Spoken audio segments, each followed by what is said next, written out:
하나님, 저 정말 힘듭니다. 도와주세요. 어둠 속에서 한 남자의 절규가 들립니다. 그의 목소리는 떨리고 있었죠. 눈물로 범벅이 된 얼굴, 차가운 바람이 그의 옷자락을 흔들고 있습니다. 그는 난간 위에 서서 아래를 내려다보고 있어요. 휴대폰 화면만이 그의 얼굴을 희미하게 비추고 있었죠. 화면에는 수백 개의 악플이 실시간으로 올라오고 있습니다. 해시태그 미투, 교회 성추행, 전도사 범죄. 그는 이 모든 것의 중심에 서 있는 사람이에요. 아니, 정확히는 억울하게 그 중심에 내던져진 사람이죠. 그는 하나님을 믿었습니다. 기도했고 사역했어요. 그런데 왜 이런 일이 그에게 일어난 걸까요? 조작된 영상 하나, 거짓 증언 하나가 한 사람의 인생을 무너뜨릴 수 있을까요? 그리고 그 무너진 인생을 누군가의 기도가 정말 건져낼 수 있을까요? 이것은 기도가 사라진 한 전도사의 이야기입니다. 동시에 기도가 먼저였던 한 권사의 이야기이기도 하죠. 제 이름은 박준호입니다. 오랫동안 전도사로 섬겨왔어요. 매주 수요일 저녁이면 금요기도회를 준비했고 새벽마다 교인들과 함께 무릎 꿇었죠. 제 삶에서 기도는 당연한 것이었습니다. 숨 쉬는 것만큼이나 자연스러운 일이었어요. 하지만 지금 생각해보면 어느 순간부터 그 기도가 형식이 되어버렸던 것 같습니다. 입으로는 기도하면서도 마음은 다른 곳에 가 있었어요. 사역 일정을 생각하고 설교 준비를 고민하고 교회 행정 업무를 걱정했죠. 바쁘다는 핑계로 해야 할 일이 많다는 이유로 저는 조금씩 하나님과의 진짜 대화를 줄여나갔습니다. 어느 월요일 새벽이었습니다.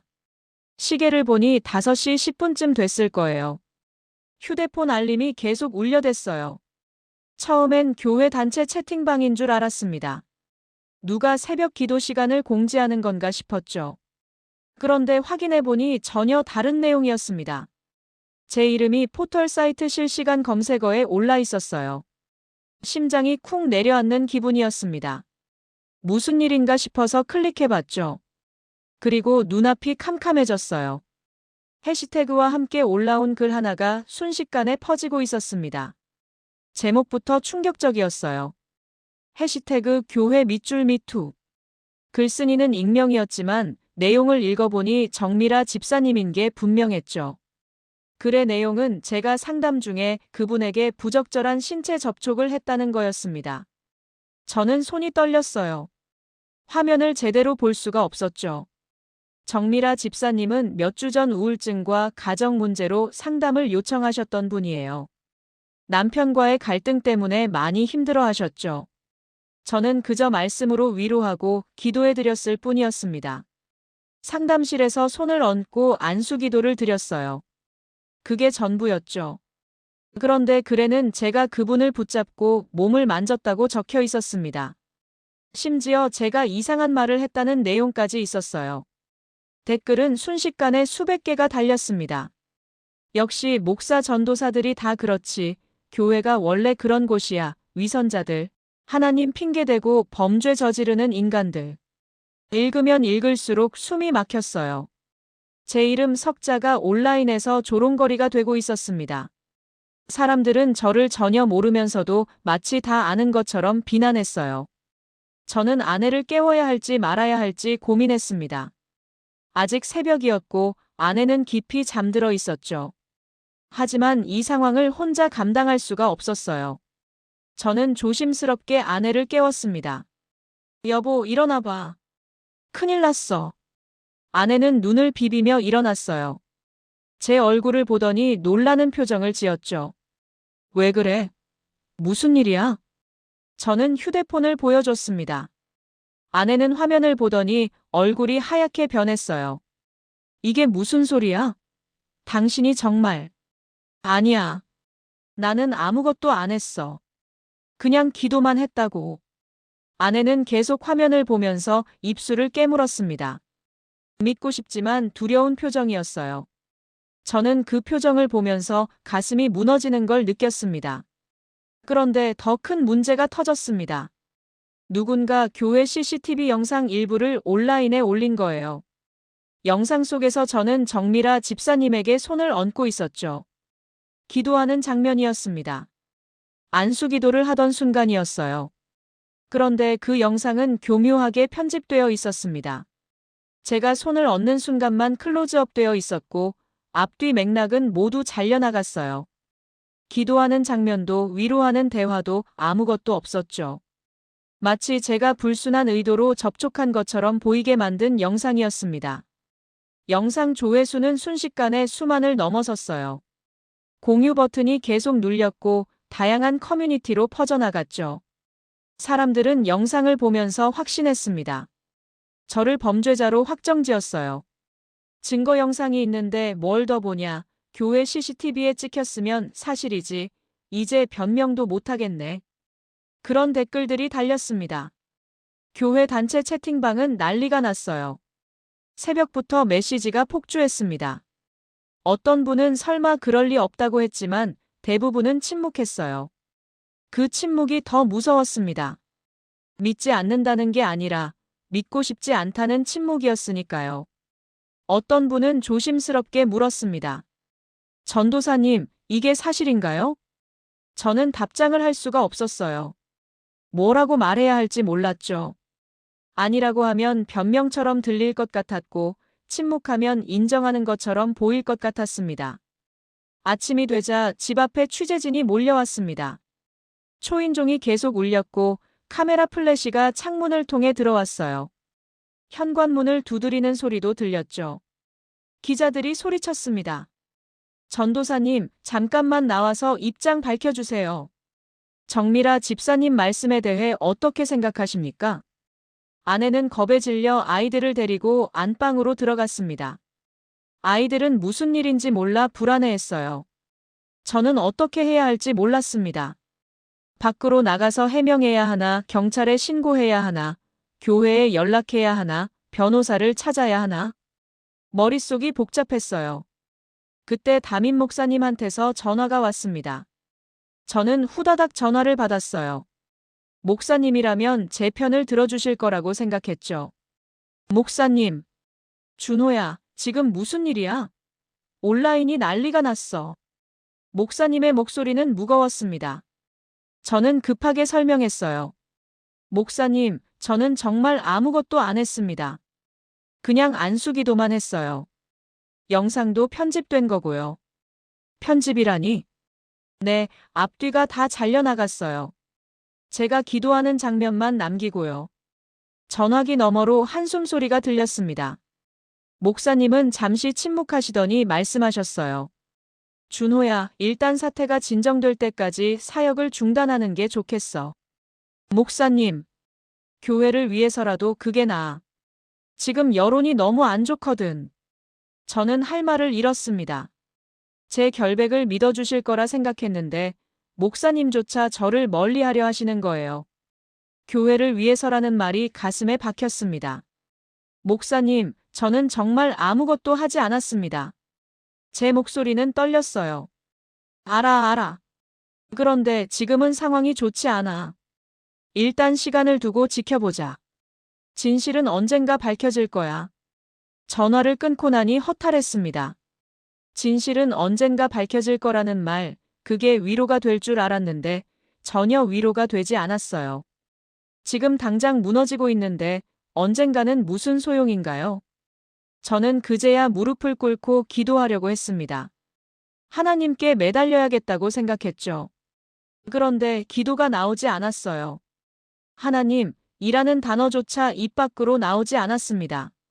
제 머릿속은 온통 어떻게 해명할까, 누구한테 연락할까, 어떻게 이 상황을 벗어날까 하는 생각뿐이었어요. 기도보다 변명이 먼저였고 하나님보다 사람이 먼저였습니다. 교회는 점점 더 혼란스러워졌습니다. 교인들 사이에서는 의견이 갈렸어요. 어떤 분들은 제 편을 들어주셨습니다. 전도사님은 그런 사람 아니에요. 분명 오해가 있을 거예요. 그렇게 말씀해 주시는 분들이 계셨죠. 하지만 더 많은 분들은 조심스럽게 거리를 두기 시작했습니다. 특히 젊은 엄마들은 자녀들을 데리고 교회를 떠났어요. 이런 일이 있는 교회에 아이를 맡길 수 없다면서요.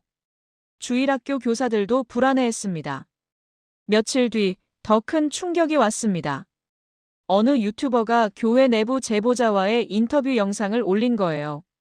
썸네일에는 자극적인 문구가 적혀 있었습니다. 교회 성추행 사건 내부 고발, 목격자 증언 최초 공개. 저는 떨리는 손으로 영상을 재생했어요. 익명으로 처리된 목소리가 말했습니다. 음성 변조가 되어 있었지만 또박또박한 말투였어요. 분명히 봤어요. 두 사람이 상담실에서 실랑이 하는 걸요. 목소리도 높아졌고요. 그때 여자분은 어떤 상태였나요? 유튜버가 물었습니다. 울면서 나오더라고요. 얼굴이 빨개져 있었어요. 그건 완전히 거짓말이었습니다. 정미라 집사님은 상담이 끝나고 조용히 나가셨어요. 울지도 않으셨고 저와 다투지도 않았죠. 목소리를 높인 적도 없었고요. 오히려 편안한 표정으로 감사하다고 인사하셨던 기억이 납니다. 그런데 이 가짜 목격자의 증언은 마치 결정적 증거처럼 퍼져나갔습니다. 영상 조회수는 순식간에 수십만을 넘어섰어요. 댓글에는 저를 비난하는 글들로 가득 찼습니다. 목격자까지 나왔는데 뭘 더 보냐. 이제 확실하네. 교회는 원래 이래. 위선자들. 그런 댓글들이 끊임없이 달렸죠. 알고 보니 그 제보자는 교회 내에서 저와 개인적인 감정이 있었던 사람이었습니다. 몇 년 전 교회 사역 분담 문제로 의견 충돌이 있었던 분이었어요. 제가 청년부를 맡게 되면서 그분이 원하시던 직분이 바뀌었던 거죠. 그 일로 그분은 저를 좋지 않게 보고 있었습니다. 당시에는 대수롭지 않게 넘겼는데 그게 이렇게 돌아올 줄은 몰랐어요. 이번 사건이 터지자 그분은 기회라고 생각했던 것 같습니다. 집 안 분위기는 최악이었습니다. 아내는 하루 종일 울기만 했어요. 밥도 제대로 못 먹고 잠도 못 자고요. 아이들은 무슨 일인지 정확히는 몰랐지만 분위기를 느끼고 불안해했죠. 큰아들은 학교 가기 싫다고 했습니다. 엄마, 나 학교 안 갈래. 왜? 무슨 일 있어? 애들이 자꾸 이상하게 쳐다봐. 아내는 아들을 안아주면서 울었습니다. 저는 그 모습을 보면서 가슴이 찢어지는 것 같았어요. 장모님이 오셨을 때는 더 힘들었습니다. 장모님은 현관문을 열고 들어오시더니 제 얼굴을 똑바로 보지도 못하셨어요. 눈을 피하시는 게 느껴졌죠. 사위. 장모님의 목소리는 떨렸습니다. 예, 어머님. 정말 아무 일도 없었던 거 맞지? 장모님의 목소리에는 의심이 섞여 있었습니다. 저를 믿고 싶지만 믿을 수 없다는 듯한 눈빛이었어요. 저는 고개를 끄덕이는 것밖에 할 수 없었습니다. 어머님, 정말 아무 일도 없었습니다. 저는 그저 기도만 했어요. 그래도 이렇게까지 일이 커질 수가 있나? 영상도 있다면서? 사람들이 다 봤다잖아. 그 영상은 편집된 겁니다. 제가 기도하는 장면을 마치 하나님이 왜 이런 일을 허락하시는 거야? 장모님은 말을 끊으시고 울음을 터뜨리셨습니다. 저는 위로할 말을 찾을 수 없었어요. 저 역시 같은 질문을 하고 있었으니까요. 하나님, 왜 이런 일을 허락하시는 겁니까? 제가 무슨 잘못을 했습니까? 그런데 기도는 여전히 나오지 않았습니다. 저는 하나님께 따지고 싶었지만 동시에 하나님을 원망하는 제 자신이 두려웠어요. 사역자가 하나님을 원망하면 안 된다는 생각이 있었죠. 그래서 그냥 아무것도 하지 않기로 했습니다. 기도하지도 성경을 읽지도 않았어요. 그저 휴대폰만 들여다보며 댓글을 확인하고 누가 뭐라고 하는지 감시했습니다. 학교에서 연락이 왔을 때는 정말 무너질 것 같았습니다. 담임 선생님이었어요. 어머님, 오늘 준혁이가 학교에서 사고가 있었습니다. 무슨 사고요? 아내의 목소리가 떨렸어요. 다른 아이들과 싸움이 있었어요. 지금 보건실에 있습니다. 아내는 급히 학교로 달려갔고 저는 집에서 아들을 기다렸습니다. 나중에 들은 이야기지만 같은 반 아이들이 아들을 둘러싸고 놀렸다고 해요. 범죄자 아들이라고 아빠가 감옥 간다고 하면서요. 아들은 참다가 한 아이를 밀쳤고 그 과정에서 싸움이 벌어졌죠. 학교 CCTV에 그 장면이 찍혔고 또다시 온라인에 퍼졌습니다. 전도사 아들 학교 폭력까지. 기사 제목이 그렇게 뽑혔어요. 이제는 제 아들까지 가해자로 몰리는 상황이었습니다. 댓글에는 아버지가 저러니 아들도 폭력적이지, 유전이네, 저런 집안 자식은 문제아야, 그런 말들이 달렸어요. 아들이 돌아왔을 때 얼굴은 눈물 범벅이었고 입술은 터져 있었습니다. 교복도 찢어져 있었어요. 저는 아들을 보는 순간 눈물이 났습니다. 아빠. 아들이 제 이름을 부르더니 물었어요. 정말 안 한 거 맞지? 아들의 목소리는 떨렸습니다. 저는 아들을 꼭 안아주고 싶었지만 제 자신조차 믿기지 않는 상황에서 아들을 어떻게 안아줄 수 있을까요? 저는 고개만 끄덕였습니다. 아빠는 아무것도 안 했어. 정말이야. 그럼 왜 다들 아빠를 나쁜 사람이라고 해? 애들이 나한테 그래. 너희 아빠 범죄자래. 저는 대답할 수 없었습니다. 왜 다들 저를 나쁜 사람이라고 하는지 저도 정확히 설명할 수 없었으니까요. 아니, 알고는 있었어요. 편집된 영상과 거짓 증언, 그리고 조작된 폭로글 때문이라는 걸요. 그런데 그걸 어떻게 초등학생 아들에게 설명할 수 있겠어요? 지역 커뮤니티에는 저희 집 주소까지 공유됐습니다. 누군가 제 신상 정보를 찾아서 올린 거예요. 구동, 아파트 동수와 호수까지 정확하게 적혀 있었습니다. 악성 댓글은 점점 더 구체적이고 폭력적으로 변했어요.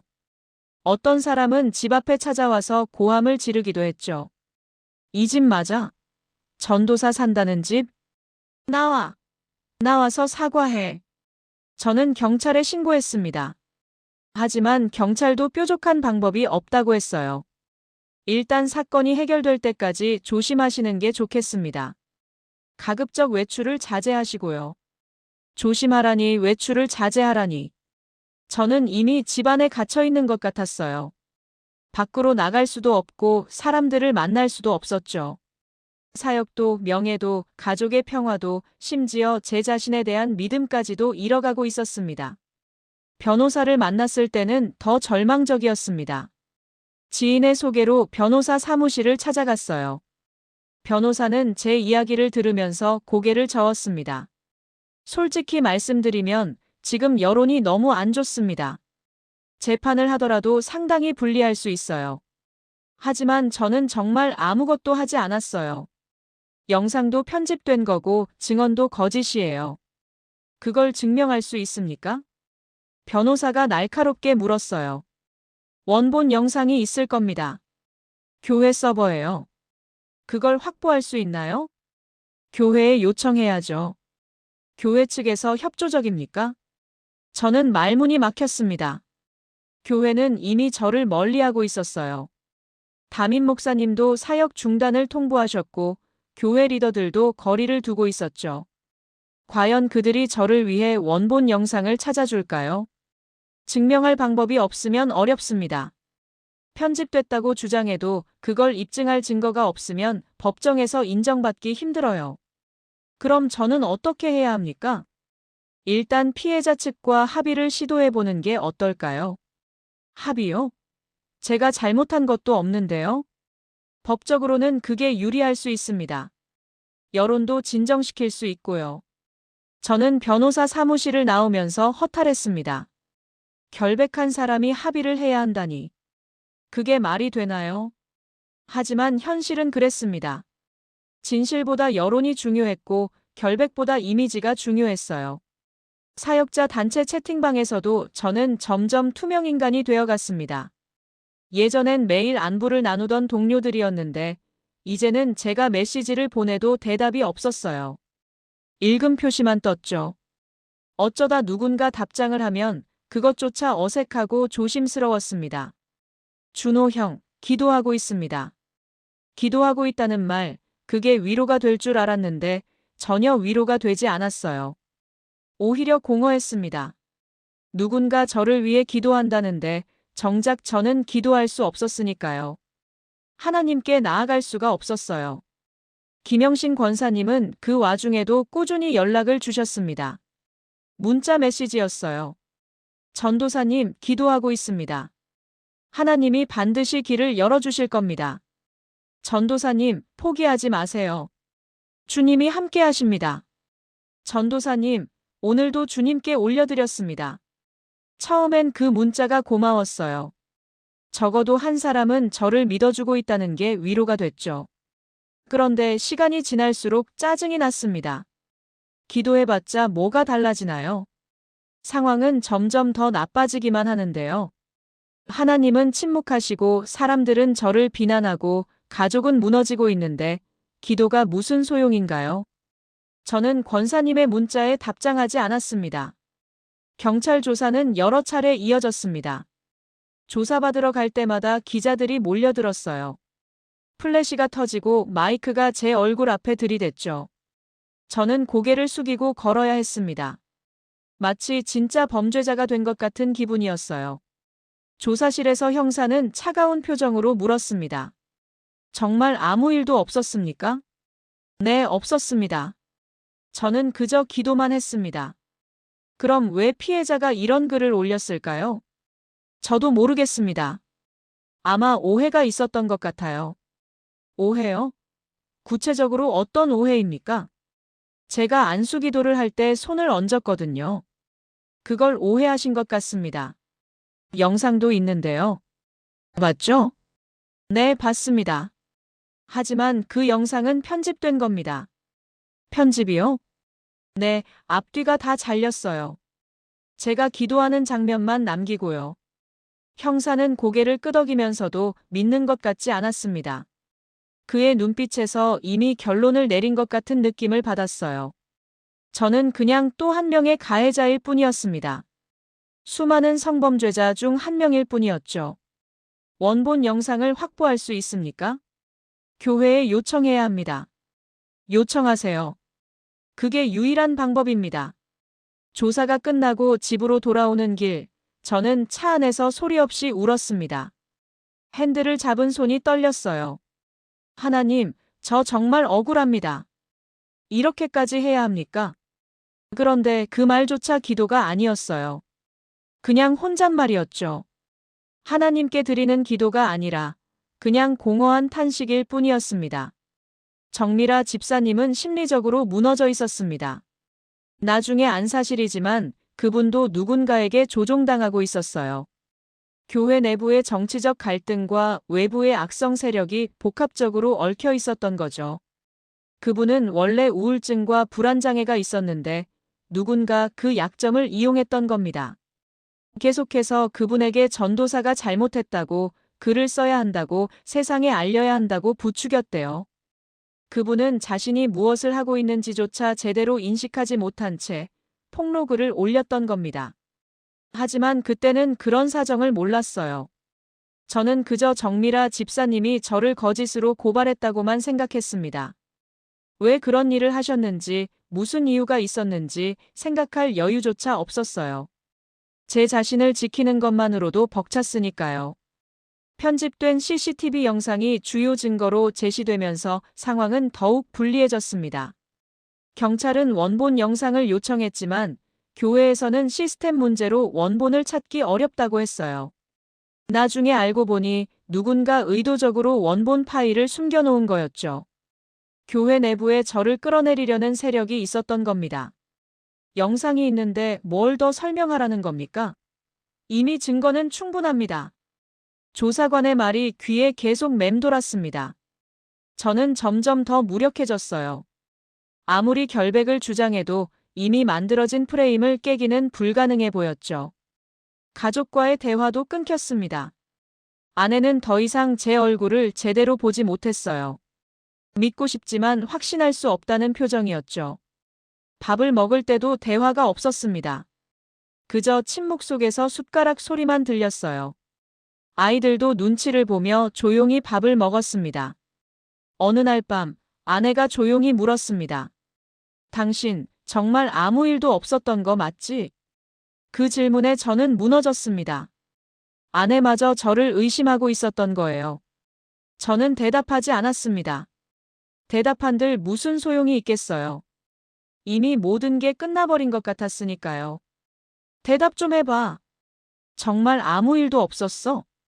아내의 목소리가 높아졌습니다. 없었어. 몇 번을 말해야 돼? 그럼 왜 이렇게 됐어? 왜 우리가 이런 고통을 받아야 해? 나도 모르겠어. 나도 억울해. 억울하면 뭐 해? 이미 다 망가졌잖아. 애들은 학교에서 괴롭힘 당하고 나는 밖에도 못 나가고. 이게 다 뭐야? 아내는 울면서 소리쳤습니다. 저는 아무 말도 할 수 없었어요. 다 제 잘못 같았으니까요. 제가 사역자만 아니었어도, 제가 그날 상담을 하지 않았어도 이런 일은 없었을 테니까요. 교회 앞에는 여전히 취재 차량이 진을 치고 있었습니다. 주일이 되어도 카메라는 떠나지 않았어요. 교인들은 교회를 드나들 때마다 카메라를 피해야 했죠. 주일 예배 출석률은 눈에 띄게 줄었고 헌금도 감소했습니다. 교회 전체가 이 사건 때문에 흔들리고 있었어요. 담임 목사님은 저를 다시 부르셨습니다. 교회 사무실에서 만났어요. 목사님의 얼굴은 피곤해 보였습니다. 준호야, 미안하지만 당분간은 교회에 나오지 않는 게 좋겠어. 목사님, 교회를 생각해서라도 그래야 할 것 같아. 내가 나오면 교인들이 불편해하거든. 특히 여성 교인들이 많이 불안해해. 저는 결백합니다. 알아. 하지만 지금은 그게 중요한 게 아니야. 교회가 무너지면 안 되잖아. 저는 할 말을 잃었습니다. 이제 저는 교회에서조차 환영받지 못하는 사람이 된 거예요. 사역자가 아니라 교회의 짐이 되어버린 겁니다. 전화를 끊고 나서 저는 하나님께 분노했습니다. 하나님, 이게 대체 뭡니까? 제가 뭘 잘못했습니까? 기도해봤자 아무것도 바뀌지 않잖아요. 오히려 더 나빠지기만 하는데요. 그런데 그것조차 진짜 기도가 아니었어요. 그냥 하나님께 던지는 원망일 뿐이었죠. 김영신 권사님은 그 시간에도 저를 위해 기도하고 계셨습니다. 나중에 들은 이야기지만 권사님은 새벽마다 교회 본당에 혼자 나가셨대요. 문을 열고 들어가서 강단 앞에 무릎을 꿇으셨다고 해요. 그리고 제 이름을 부르며 눈물로 중보기도를 하셨다고요. 저를 죽음에서 건져달라고, 하나님이 붙잡아달라고요. 권사님은 왜 그런 부담이 오는지도 모르셨대요. 그저 기도해야 한다는 마음만 강하게 드셨다고 하셨죠. 하지만 그때 저는 그 사실을 몰랐습니다. 아무도 저를 위해 기도하지 않는다고 생각했어요. 모두가 저를 버렸고 하나님마저 침묵하신다고 믿었죠. 제 인생은 점점 벼랑 끝으로 몰렸습니다. 친구들도 연락을 끊었고 동료 사역자들도 거리를 뒀어요. 신학교 동기들조차 연락이 뜸해졌습니다. 저는 완전히 고립됐어요. 집 안에서조차 숨쉬기가 힘들었습니다. 그러던 어느 날 밤 저는 결심했습니다. 이렇게 사느니 차라리 사라지는 게 낫겠다고요. 제가 없으면 가족도 편해질 거라고 생각했어요. 아이들도 더 이상 놀림받지 않을 거고 아내도 이 고통에서 벗어날 수 있을 거라고요. 교회도 제가 없으면 평화로워질 거라고 생각했습니다. 저는 유서를 쓰기 시작했습니다. 노트를 꺼내고 펜을 잡았어요. 하나님, 죄송합니다. 첫 문장을 쓰는데 손이 떨렸어요. 무엇에 대해 죄송하다는 건지 저도 잘 모르겠었습니다. 죄를 짓지 않았는데 왜 죄송하다고 해야 하는지도 모르겠고요. 가족에게, 교회에, 그리고 저를 믿어줬던 분들에게 미안하다는 말을 적었습니다. 제 잘못으로 모두에게 상처를 줘서 죄송하다고 썼어요. 그런데 쓰면 쓸수록 눈물이 났습니다. 저는 정말 잘못한 게 없는데 왜 이렇게 사과해야 하는 걸까요? 인터넷에서 극단적 선택 방법을 검색했습니다. 어떻게 하면 고통 없이 갈 수 있을까? 어디로 가야 할까? 구체적인 계획이 머릿속에 그려졌어요.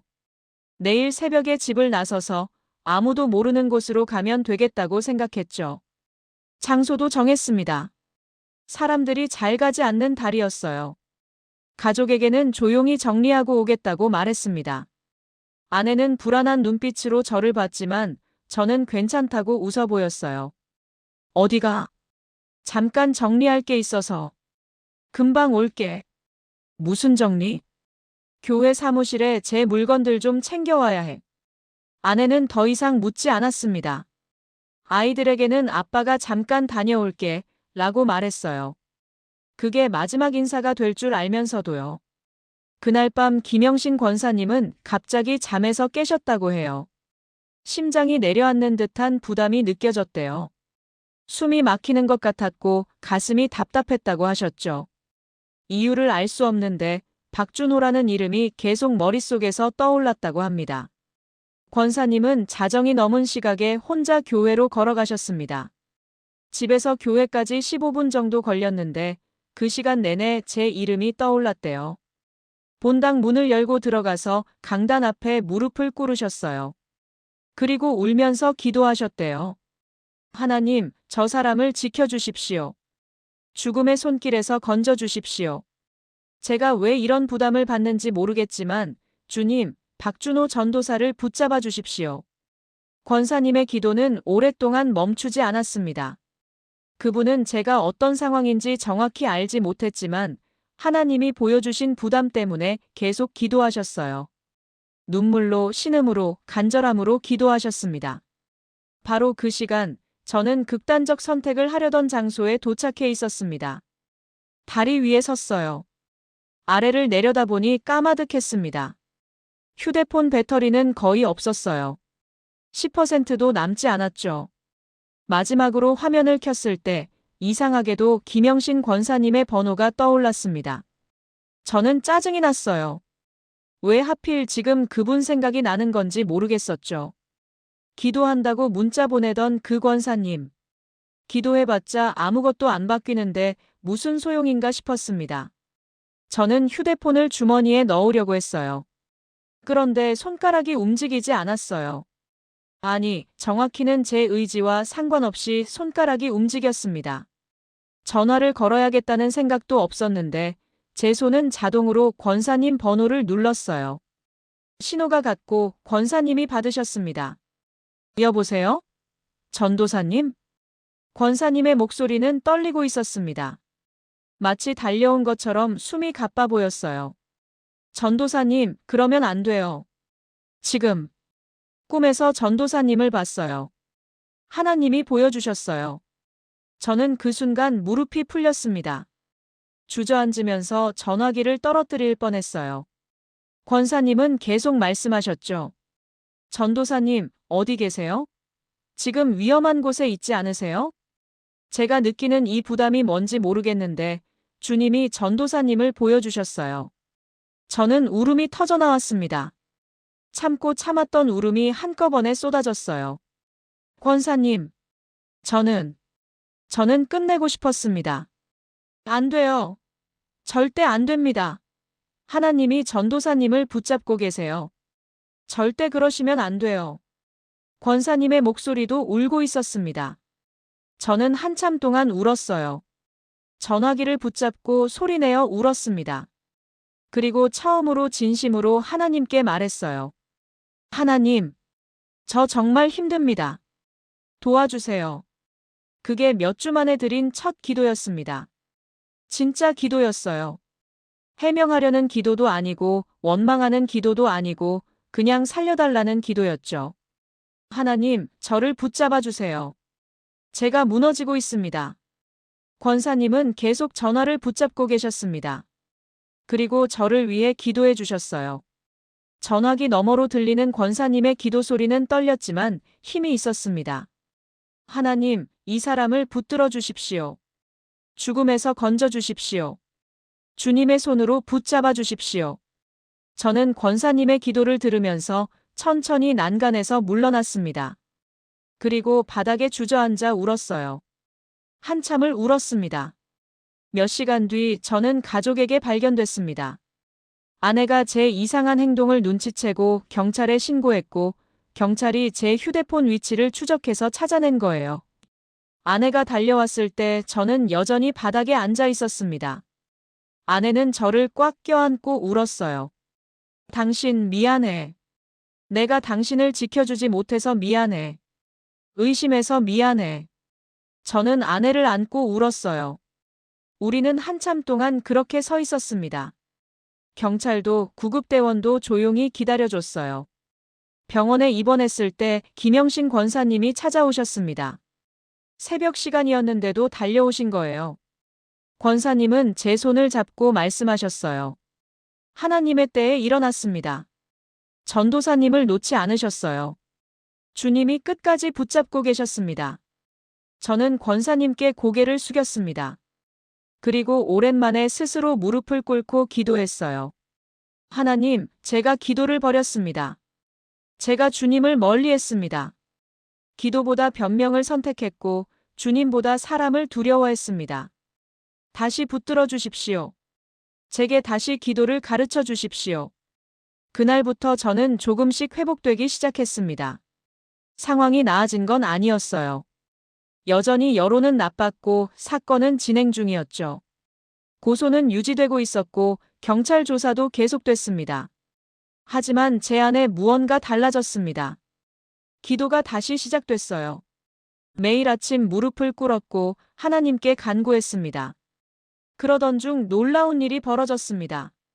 사건을 맡은 한 젊은 경찰관이 우연히 교회 CCTV 원본 파일 전체를 확인하게 된 거예요. 그 경찰관은 신입이었는데 상사가 시킨 대로 교회 서버를 꼼꼼히 뒤지다가 숨겨진 폴더를 발견했대요. 그 안에 원본 영상이 있었던 겁니다. 원본 영상에는 제가 정미라 집사님에게 안수 기도를 하며 위로하는 장면이 고스란히 담겨 있었습니다. 말씀을 나누고 함께 기도하고 편안하게 인사하는 모습까지요. 온라인에 퍼진 영상은 그중 손을 얹는 순간만 악의적으로 잘라낸 편집본이었던 거죠. 동시에 가짜 목격자의 진술도 거짓이라는 증언이 확보됐습니다. 그분과 함께 있었던 다른 교인이 양심 선언을 한 거예요. 실제로는 아무것도 보지 못했는데 개인적 감정 때문에 거짓 증언을 했다고 고백했죠. 그분도 양심의 가책을 느끼고 있었던 겁니다. 정미라 집사님은 심리 상담을 받던 중 진실을 털어놨습니다. 울면서 말씀하셨대요. 나는 아무도 믿을 수 없었어요. 남편도 교회도 아무도요. 그때 누군가 계속 나한테 글을 쓰라고 했어요. 그 사람들이 날 도와줄 거라고 했어요. 전도사님이 날 이용했다고 고발해야 한다고 계속 말했어요. 그분도 피해자였던 겁니다. 교회 내부의 정치적 갈등과 외부의 악성 세력이 그분의 심리적 약점을 이용한 거였어요.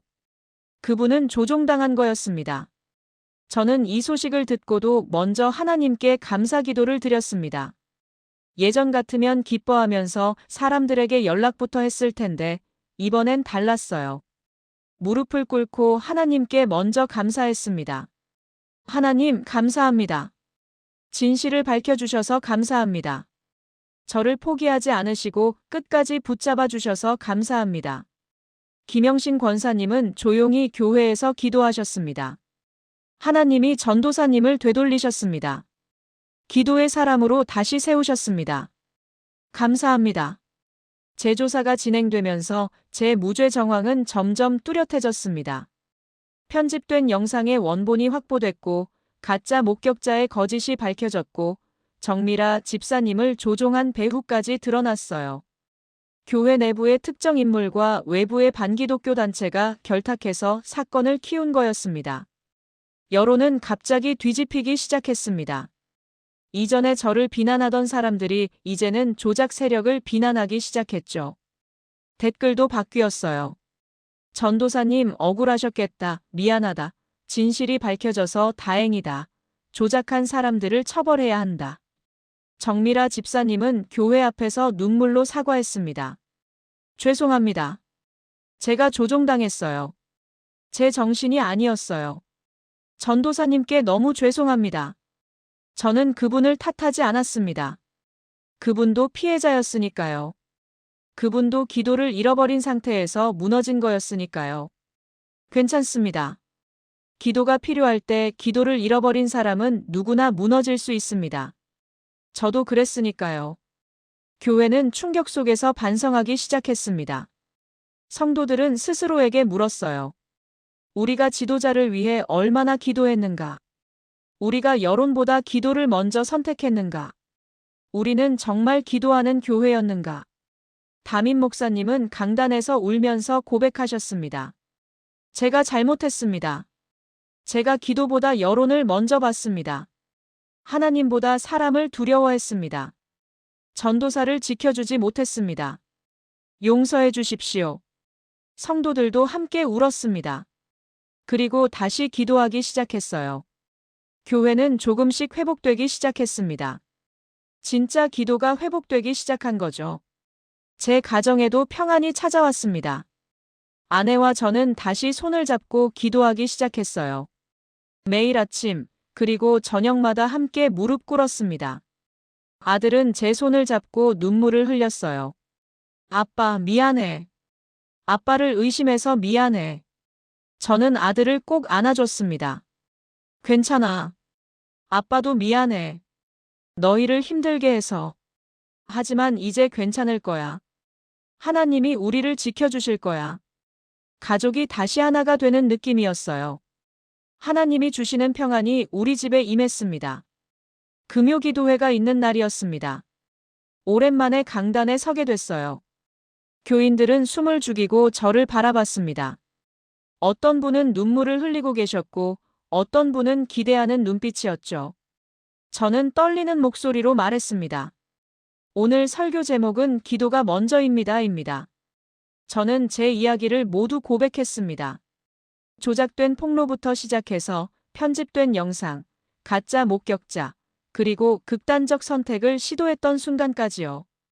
김영신 권사님의 중보기도 이야기도 했습니다. 제가 무너진 이유는 억울해서가 아닙니다. 조작당해서도 아니에요. 기도를 멈췄기 때문입니다. 성도들은 조용히 들었습니다. 어떤 분은 고개를 끄덕이셨고 어떤 분은 눈물을 닦으셨어요. 저는 사역자였지만 기도를 잃어버렸습니다. 하나님보다 해명을 먼저 생각했고 기도보다 변명을 먼저 선택했어요. 사람의 시선을 하나님보다 두려워했습니다. 그래서 무너졌습니다. 저는 김영신 권사님을 바라봤습니다. 권사님은 여전히 뒷자리에 조용히 앉아 계셨어요. 하지만 한 권사님의 기도가 저를 살렸습니다. 그분의 중보기도가 제 죽음을 막았어요. 하나님은 그분의 기도를 들으셨고 저를 붙잡아 주셨습니다. 권사님은 고개를 숙이고 계셨습니다. 저는 성도들에게 말했습니다. 여러분, 지도자를 위해 먼저 기도해 주십시오. 그 기도가 여러분의 평안이 됩니다. 기도가 먼저인 교회는 무너지지 않습니다. 기도가 먼저인 사람은 흔들리지 않습니다. 성도들은 강단 앞으로 나왔습니다. 무릎을 꿇고 기도하기 시작했어요. 교회를 위해, 나라를 위해, 목회자를 위해, 서로를 위해 기도했습니다. 본당이 기도 소리로 가득 찼어요. 맨 뒷자리에서 김영신 권사님은 여전히 조용히 기도하고 계셨습니다. 그분의 입술은 계속 움직이고 있었어요. 누군가의 이름을 부르며 중보하고 계셨죠. 권사님의 기도는 멈추지 않았습니다. 저는 그 모습을 보면서 깨달았습니다. 하나님은 한 사람의 기도로 다른 사람의 인생을 바꾸신다는 걸요. 기도가 먼저인 사람은 정말 무너지지 않는다는 것을요. 그리고 한 사람의 중보기도가 누군가의 죽음도 막을 수 있다는 걸요. 제 인생은 조작된 폭로 하나로 무너졌습니다. 편집된 영상과 거짓 증언으로 나락으로 떨어졌어요. 하지만 한 사람의 기도로 다시 일어섰습니다. 하나님은 그 과정을 통해 저에게 가르쳐 주셨어요. 기도가 먼저여야 한다는 것을요. 이제 저는 매일 아침 무릎을 꿇습니다. 해명하기 전에, 변명하기 전에, 설명하기 전에 먼저 기도해요. 사람을 만나기 전에 하나님을 먼저 만납니다. 일을 시작하기 전에 기도를 먼저 시작해요. 그게 제가 배운 가장 큰 교훈입니다. 한 사람의 무너짐을 통해 하나님은 기도가 먼저인 한 교회를 다시 세우셨습니다.